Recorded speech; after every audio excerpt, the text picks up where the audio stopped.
For the past 9 months, I've been drawing exclusively front-facing poses. Now, I'll draw 100 non-front-facing poses. In a week!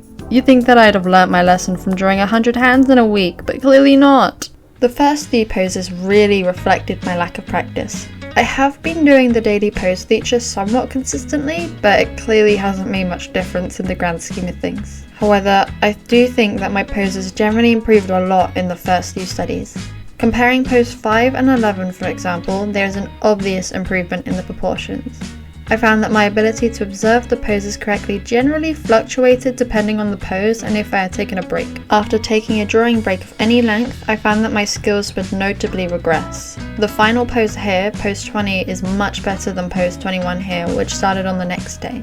I struggled most with poses that had notable foreshortening and had a recurring issue with putting limbs in the correct place. I also struggled with sitting poses, and so in the later stages almost exclusively drew them.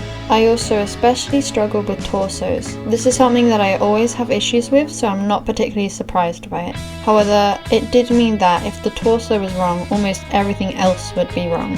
Not only was I learning different poses, but also body parts at different angles, some of which I had never drawn before, like the feet. Because of this, as well as time constraints, I tend to simplify the body a lot. Not only did I do front and side facing poses, but also some back facing poses, such as pose 62. These were much less common, especially in the earlier stages, but I did quite like doing these ones. I think that they were a bit easier as you don't have to consider the abs, and they were a bit of variety, which was greatly appreciated. Overall, I found that simpler standing poses were much easier, likely because they are most similar to what I'm used to. Over time, I started experimenting to see if I could find a more efficient or helpful strategy. I realised that I struggled with the proportions of the legs, and so switched my strategy from starting with the head and moving down the body to still starting with the head but then drawing the legs. I found that while this did somewhat improve the proportions of the legs, I would often misplace them, making the rest of the body wrong. I also experimented with negative space, as seen in pose 45, as well as using gesture lines, as you'll see later. When using negative space, I found that I over-concentrated on the negative space and under-concentrated on literally anything else, so chose to keep going with my old method. As said previously, I also experimented with gesture lines, which went okay. I found that as the gesture line is the foundation of the study, if the gesture line is wrong in any way, then the entire study is wrong. Obviously, these methods may work better for you, and I didn't stay consistent with experimenting, so take this with a grain of salt. Something I did do somewhat consistently is showing where I made mistakes. You can see on a lot of these studies, especially the earlier ones, some arrows and circles. My overall reflections of these studies before I did the final evaluation drawing is that when looking at these studies, I don't notice much of an improvement. I think that I did improve my proportions the most. This is quite obvious when you compare my first studies to my last. However, I still clearly struggle with putting limbs in the right place.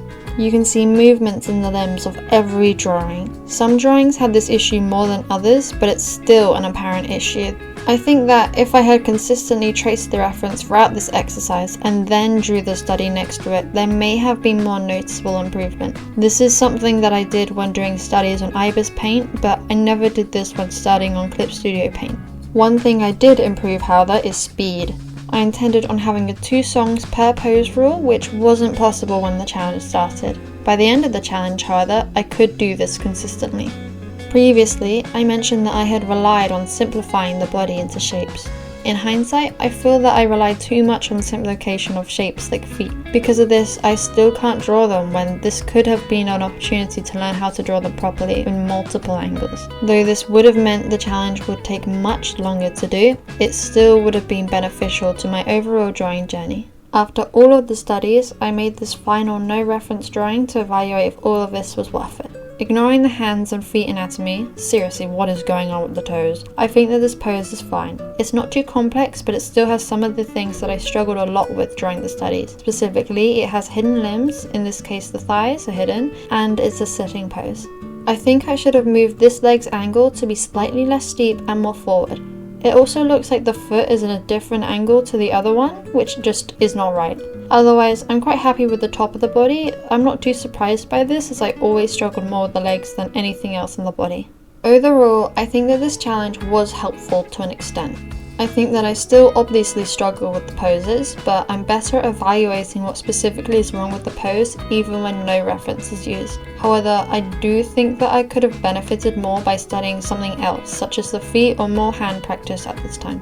I actually intended on drawing heels instead of just feet in the final drawing because of how unconfident I was with them. I also worry that I'm doing too much at once when I need to be building up the foundations I already have, like the hands. I know that I'll need to do more work on poses, but I think that what I've done so far is a decent foundation to build upon in the near future.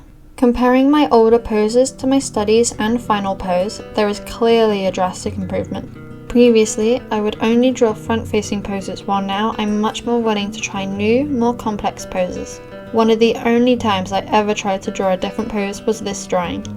It is a sketch for a reason. Again, ignoring the anatomy, the pose is fine, but so boring. It's really just a front-facing pose at an angle with the head pointed to the side. If I were to redo it, I'd bring one leg up at the very least and maybe do something with the arms, such as having them dangling off the side of the bed. So that was drawing 100 poses in a week. The outcome isn't what I was hoping for, but that's just how art is. I may come back to this exercise once my basic fundamentals like perspective are better and I have an understanding of anatomy. Until then, this was drawing 100 poses in a week. I hope you enjoyed this video and you can find other Learn With Me such as my drawing 100 hands in a week challenge or my monthly art evaluations I post on the first of every month on my channel.